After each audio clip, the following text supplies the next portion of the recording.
Friends and family, welcome back to another episode here at Healing Together. My name is Adam. I go by Coach HardgainZ. It's the name of my coaching platform. I've been coaching bodybuilding, current and recovering drug addiction, as well as mentoring troubled youth for over 20 years. I want to speak specifically today about a recent Kratom-associated death that is gaining popularity in the mainstream, and unfortunately, it is steamrolling into something that could be very negative for the world of Kratom, obviously. Now, the priority here is nothing other than the person's life. That is the priority. But I don't want everyone to go scared and go in a frenzy. We don't have enough information. There's hardly any information. Every single time this happens, the autopsy, the coroner's report is incomplete. There aren't enough studies done. We don't know what other compounds that person was using, what other compounds that person had been using, what substances they were compounding together. We don't know what their mental and emotional state was like. We don't know if there was alcohol involved. We don't know anything. We also don't know if it was a clean or tainted source of kratom. We don't know anything. And here's the thing, no one does. Until we have all these questions answered, it should be almost illegal for someone to say this was due to mitragynine toxication. I feel nothing but remorse and sadness for the family who lost a life. But it's not right that things like this should get propelled into the mainstream without being fully informed and start to steamroll into something very impactful that could then take a lot of hard work to undo and fix. Now again, I'm not a doctor, I'm not a scientist, but I know Kratom. I'm a coach who's been taking Kratom personally for over 11 years in some very high doses with a lot of other substances, compounded heavily. And I know so many people within my coaching programs who have done the same. There's always so much additional information that we never get. And that's why I would want to be involved in some of these reports, in some of these autopsy reports.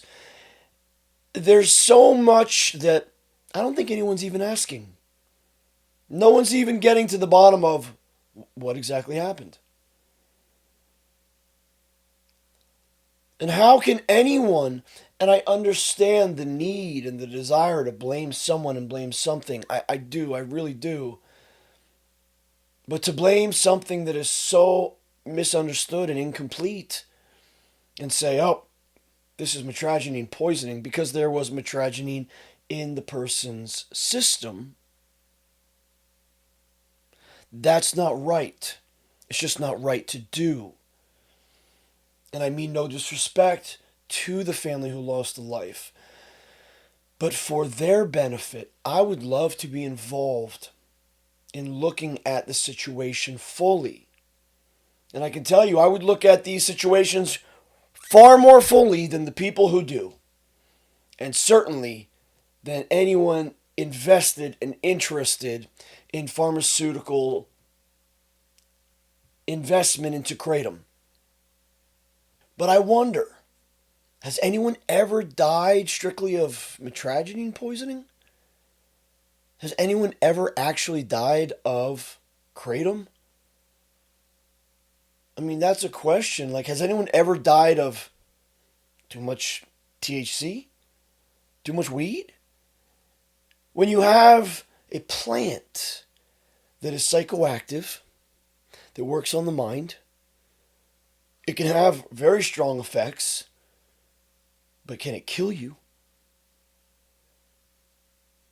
Now, the opioid receptors are slightly different because things that play on the opioid receptors could cause respiratory depression and affect the heart. So that is the leading cause of death of most opioid-associated deaths, respiratory depression.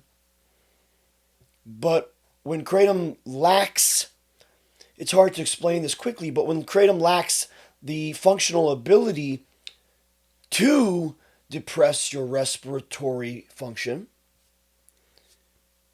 how can that happen?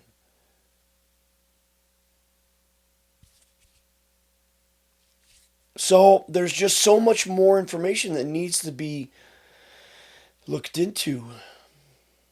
And it's not right to blame or to label this or any of these deaths as associated to kratom ingestion just because it's the scapegoat.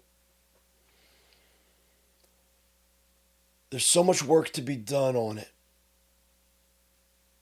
But we can't do it without the proper funding. And rather than have proper funding for the research, pharmaceuticals want to just get involved, take over, and make their money on it. No, that's not right either. All right, friends, these are my thoughts for today. There's just so much behind this. Stay tuned for another video, a follow-up video on this, because I have so much more to say on it. So much more to say on it. All right, and also stay tuned for the live streams. Remember, Monday, Wednesday, Friday night, we try to get on all of those evenings around 11:30 p.m. Eastern Standard Time. You guys have been so awesome. The community is blowing up. I've got so many amazing things to tell you guys, really great things, but I have to say them specifically and carefully. Please remember, like the videos, subscribe to the channels, like all of the live streams that you come to, and remember to watch the Kratom playlist if you have any questions. All right, we'll catch you next video.